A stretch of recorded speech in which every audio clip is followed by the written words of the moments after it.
Well, I hate to pile anything up, any more work on poor old Kotaboy, but Fuzzy's got an idea. We keep beating our heads up against the wall every time a new gun law or something comes up to get passed or anything like that. It's time to fight back, but do it in a different manner. I mean, there's millions of us out here, millions, that enjoy the sports and the relaxation and all this stuff, and we're always in the Democrats' crosshairs. Now, I'll tell you something, people.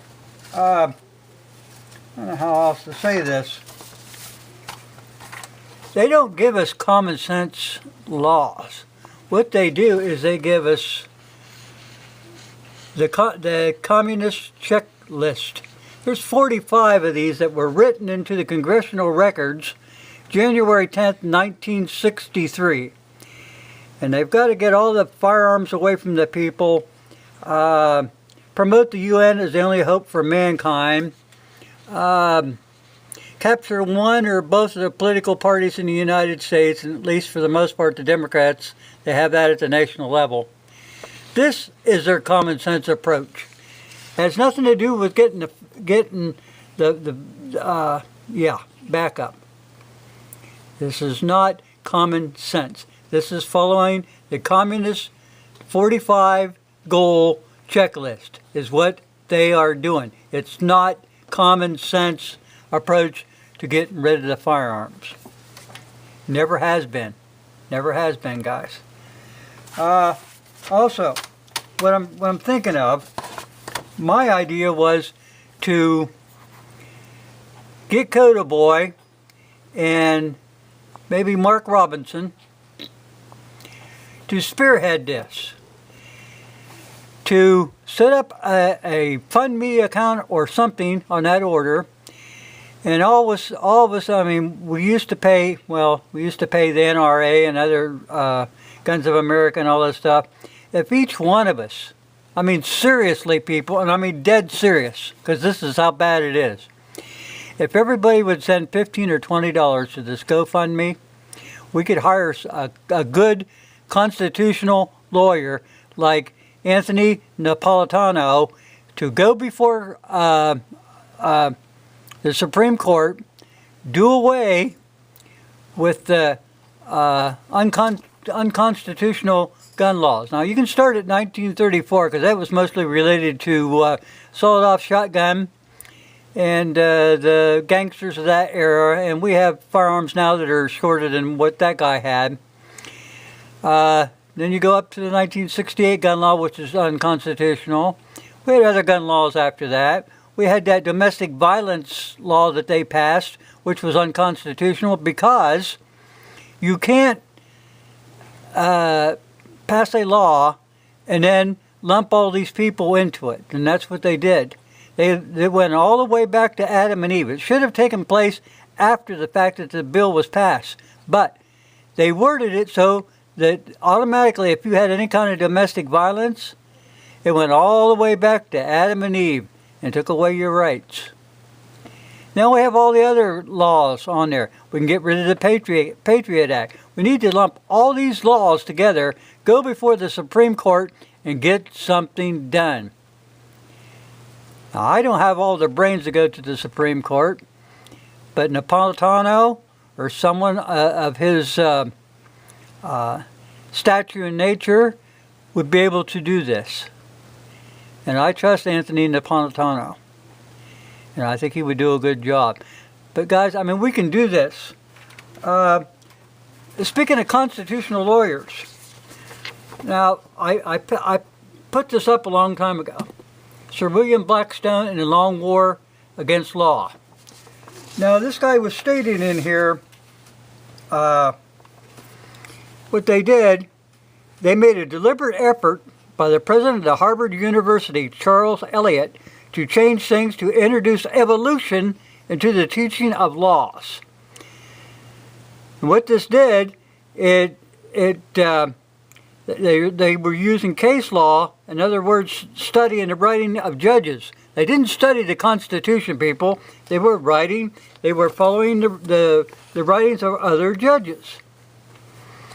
So what they did to change us from the focus of God, who gave us all the principles, by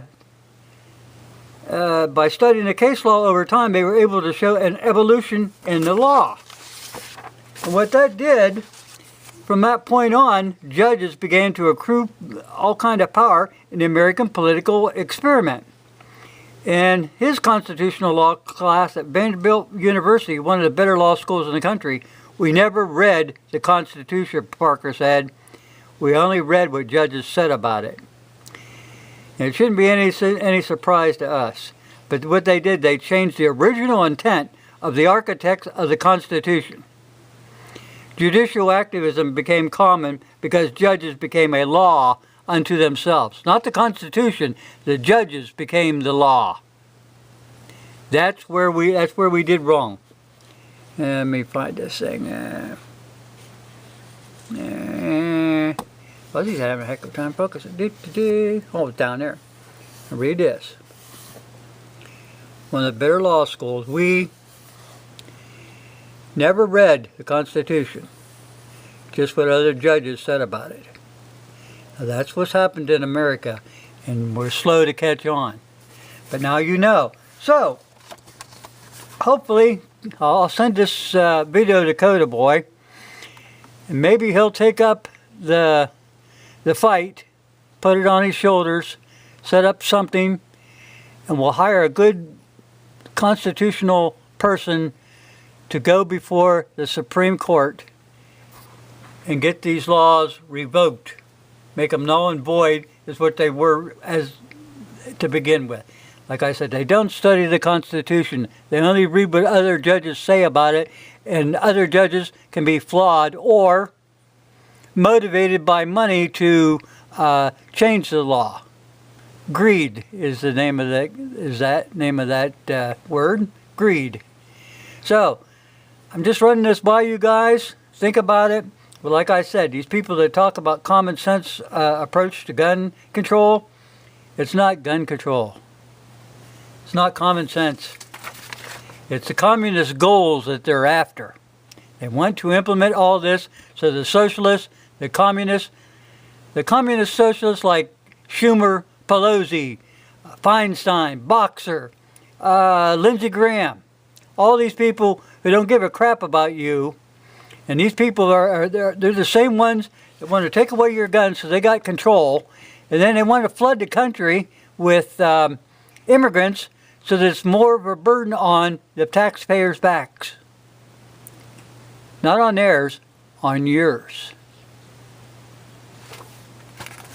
I had something else on my mind too, and I'll forget what I was going to say. Something on the order of and bringing all those people in the gun laws, but I'll probably think of it as soon as I'm done. That bugs me. No, they can't take away those guns. Once they do, man, they've got control of this country, and that's what they want, and that's what the communist goals imply, to take over the country of the United States. This way, they don't even have to fire a shot, people. They just pass more laws. Okay, Coda, sorry for the extra weight on your shoulders, but you were the first guy that I thought of. So I apologize, but I don't apologize. Okay, thanks for watching.